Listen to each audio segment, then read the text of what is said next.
Chega mais, torcida gloriosa, a torcida do Botafogo ligada aqui nesse vídeo, canal Gigante Glorioso. Fizemos a nossa live de segunda-feira, na parte da manhã. Agradecemos a todos vocês que participaram, vocês que estão concorrendo à camisa oficial do Botafogo número 4, vocês que são membros do canal Gigante Glorioso e já concorrem por serem membros ao kit da GoCase. Mais uma vez parabenizar o Caio Quintanilha, que deve estar recebendo essa semana aí o seu produto GoCase, e o Paulo Pinho, que vai receber também na sua casa a camisa oficial do Botafogo. Mas vamos aqui falar sobre, qualquer semelhança pode ser mera coincidência. Mas pra gente que vive futebol, principalmente para nós que conhecemos, todos nós aqui, o Botafogo, né, e os bastidores do Botafogo, qualquer semelhança pode ser mera coincidência. Mas eu tô observando muito mais semelhança entre o Renato Paiva e toda a situação, início de trabalho, com o Bruno Lage do que com qualquer outro treinador do Botafogo.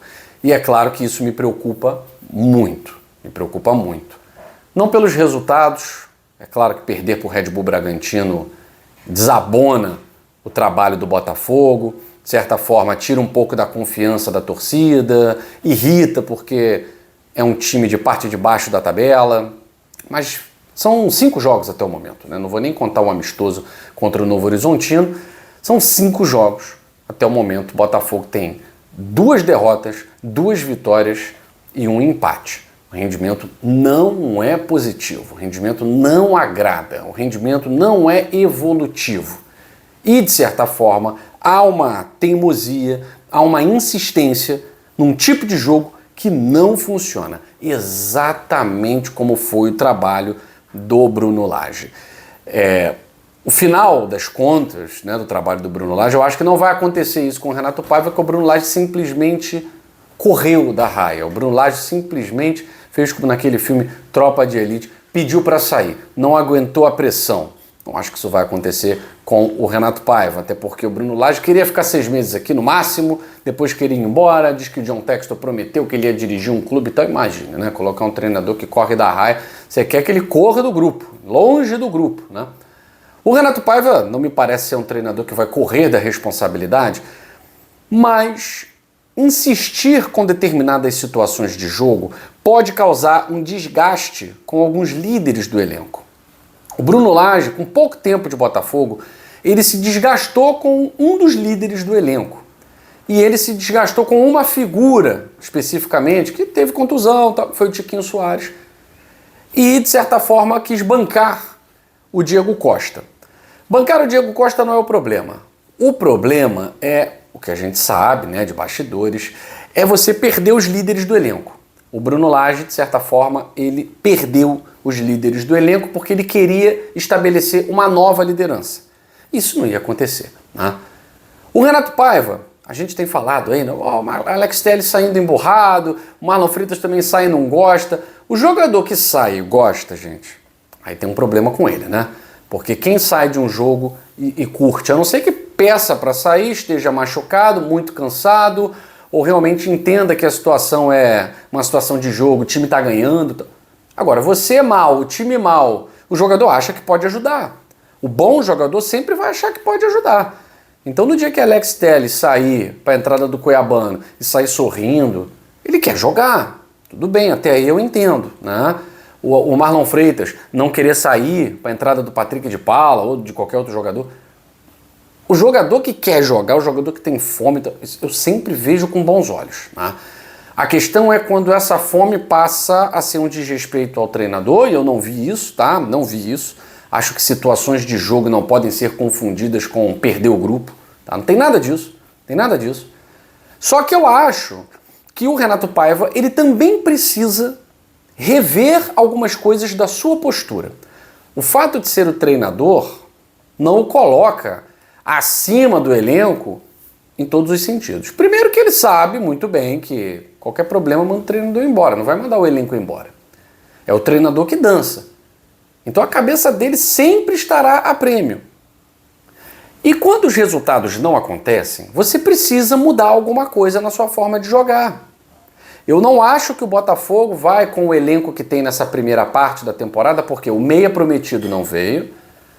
O zagueiro eu vou até achar o problema menor até o momento, porque Jair e Alexander Barbosa estão jogando, né? Isso vai se tornar um problema quando um deles não puder jogar, principalmente o Jair, né? Aí vai se tornar um problema, porque a gente não tem um substituto à altura. Até que o Danilo Barbosa se recupere, né? Ok. Mas, por enquanto, a parte da defesa não é nem o grande problema. O problema é a postura do time. Por exemplo, o gol tomado contra o Red Bull Bragantino, parecia que os caras estavam de brincadeira. Parecia que os 5 primeiros minutos era assim, vamos lá, né? Chegando na praia, ainda aquela lombeira, tal. Quando viu, a onda já tinha passado. Então, tirando isso, que é muito mais uma desatenção, o problema do Botafogo é ofensivo, gente. O problema do Botafogo é a falta de criatividade ofensiva. O Botafogo, do Renato Paiva, ele não tem uma média de 1 gol por jogo. E a gente tinha uma média até maior do que isso no ano passado. O Botafogo marcou gols em todos os jogos do Campeonato Brasileiro, à exceção de um 0x0 com o Cuiabá. E depois aí teve um 0x0 com o Atlético Mineiro e tal. Mas tirando esses 2 jogos, o Botafogo fez gol em todas as partidas, em 36 partidas de 38. E ó, passamos em branco contra o Palmeiras, passamos em branco contra o Bragantino. Então já não começamos bem, já temos o recorde negativo do ano passado em 3 rodadas. São de 3 jogos, 2 sem marcar gols. Isso é péssimo, isso é péssimo. E contando os 5 jogos da temporada, Libertadores da América e Campeonato Brasileiro, a gente tem 4 gols marcados em 5 jogos. 4 gols marcados em 5 jogos. E vale lembrar, a insistência do Renato Paiva nesse sistema de jogo, com 3 volantes, Patrick de Paula ali e o Savarino tendo que jogar fixo na ponta, já que o Patrick não tem a entrada pelo meio, não é um meio atacante, como era, por exemplo, o Thiago Almada, como é o Santiago Rodrigues e não está funcionando, não está jogando nada. Então o Renato Paiva está se vendo refém dessa estratégia que mata 2 setores. O meio-campo fica improdutivo com Marlon Freitas e Patrick de Paula fazendo a mesma função. Não, mas o Patrick joga mais avançado. Não, ele nunca jogou mais avançado. Ele nunca jogou mais avançado. O que o Renato Paiva está querendo fazer é inventar a roda no Botafogo, isso não vai dar certo. Assim como o Bruno Lage quis inventar a roda com JP Galvão, não vai dar certo. Não vai dar certo. E aí, você tira o Savarino de uma posição em que ele atua de forma confortável, né, flutuando no meio e na ponta, com um jogador para fazer essa troca com ele, que a gente gostaria muito que fosse o Santiago Rodrigues, mas não está rolando. Nesse momento o Matheus Martins está à frente do Santiago Rodrigues, para a gente ver a situação, né? O Matheus Martins está à frente do Santiago Rodrigues. O Nathan Fernandes, o departamento médico não deu uma previsão de retorno, isso é muito preocupante. Um jogador que está convivendo com problemas físicos desde o Sul-Americano e até na época do Grêmio. E aí complicado, né? Complicado. Você tem jogador para botar, mas não pode botar porque está no departamento médico. Complicado. O Botafogo não poderia estar passando por esse problema já no início do Campeonato Brasileiro e da Libertadores da América. Você tem vários jogadores que não estão sendo sequer relacionados e quando são não entram. Juan Cruz, Elias Manuel, Jefinho, Nathan Fernandes, 4 jogadores de frente. Você não pode contar com nenhum deles. Nenhum deles. Mas falando do sistema do Botafogo, o Botafogo só marcou um gol nesse sistema do Renato Paiva, com 3 volantes e o Savarino jogando mais fixo pela ponta esquerda. Só marcamos um gol. Os outros 3 foi quando ele abriu mão desse sistema e jogou no 4-2-3-1. Então é preciso abrir mão desse esquema. Ele precisa ver que não vai funcionar. E nós não temos tempo a perder para funcionar esse sistema do Renato Paiva. Isso já era para ter vindo pronto. Já era para ter vindo pronto dos 30 dias que ele treinou o time.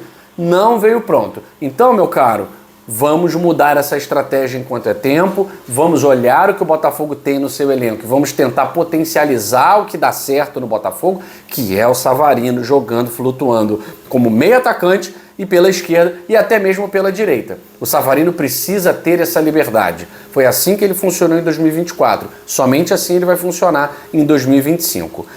E aí fica também aquele apelo, né? Meu Deus do céu, que acabe logo essa primeira parte, com o Botafogo ali no G4, pelo menos, no máximo no G6, na pior das hipóteses, Botafogo classificado para as oitavas de final, porque tem jogador que chegaria hoje como titular absoluto e melhoraria muito o Botafogo, que é o Wendel. O que o Wendel tá jogando, as últimas 3 partidas que eu pude ver do Zenit, momentos, melhores momentos, gols, análise do jogo, o recorte da imprensa russa, o Wendel sempre um dos destaques da partida. Ontem o Zenit simplesmente goleou o líder, o time do Vitor Sá, que é o Krasnodar. Um 4-1 impiedoso com uma atuação de gala do Wendel. Esse Wendel que faz o que ninguém está fazendo hoje no Botafogo. Vir pelo meio, cortando, buscando espaço, ceifando para achar o passe. Ninguém tem essa coragem no Botafogo. O Marlon Freitas não é um jogador para fazer isso. O Marlon Freitas é o jogador que vai descobrir o passe, que vai fazer a bola girar. Ele não vai ceifar, ele não vai chegar, vai cortar, não vai. Quem faz isso era o Thiago Almada. E a gente queria que o Savarino fizesse isso, mas para isso tem que estar na posição. E a gente queria que o Santi Rodrigues fizesse isso, mas não está fazendo. O Wendel vai chegar, vai botar a bola debaixo do braço, vai pegar a titularidade e vai fazer. E vai fazer. A gente vai ganhar mais um jogador de meio campo com essa qualidade. Agora, tem que reforçar o elenco. O Wendel por si só vai melhorar em muito o Botafogo? Vai, porque é um jogadoraço. Mas precisa ter melhores cabeças para pensar esse sistema de jogo do Botafogo. Só o Arthur pela ponta direita não está funcionando. A gente perdeu Luiz Henrique e Júnior Santos e não trouxemos 2 jogadores nem perto da altura, não estou falando da altura obviamente métrica, né? Aí o Arthur realmente estaria desprivilegiado, mas a altura técnica e de recursos que esses jogadores têm. Recursos técnicos, táticos. O Arthur é bom jogador, repito, mas não pode ficar nas costas do Arthur o jogo inteiro, o Botafogo depender dele para fazer uma jogada pela ponta direita. O Botafogo precisa de jogador de escape, jogador forte, jogador hábil, rápido, e a gente não trouxe. Ah, vai ser o Mosqueira, não foi. Ah, mas vai ser fulano, não foi. Não foi ninguém. Então falei na live de mais cedo. É um erro de planejamento e o Botafogo está refém do erro de planejamento. O elenco foi mal planejado, o elenco foi mal calculado. Talvez realmente esses quase 500 milhões tenham sido gastos de uma forma que não resolveram o problema do Botafogo. Não tivemos reposição para o meio campo, não tivemos reposição para a ponta direita. E também até o momento não tivemos reposição para o ataque, porque Juan Cruz e Elias Manuel a gente não entende porque chegaram já que não estão jogando.